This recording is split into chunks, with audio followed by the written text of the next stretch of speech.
Welcome to Man Does Tech, where I solve the problems you didn't even know you had. Start by unplugging the USB Type-B cable and placing it on a clean work surface. Visually inspect the connector housing for bent pins or loose plastic pieces.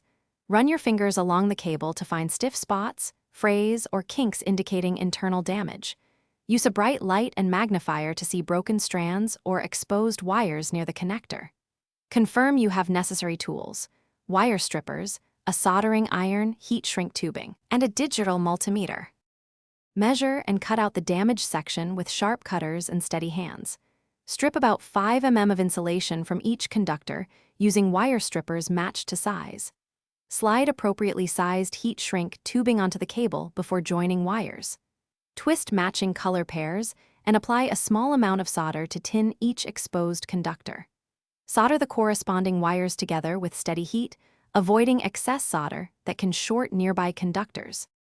After soldering, slide each small heat shrink tube over the exposed joint and apply heat until it tightens securely.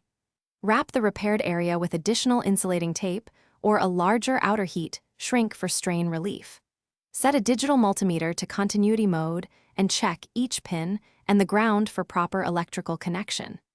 Reconnect the cable to the device and verify power and data transfer work normally. Avoid tight bends near the repair and label the cable if necessary for future use. Thanks for watching. If you found this helpful, don't forget to like and subscribe.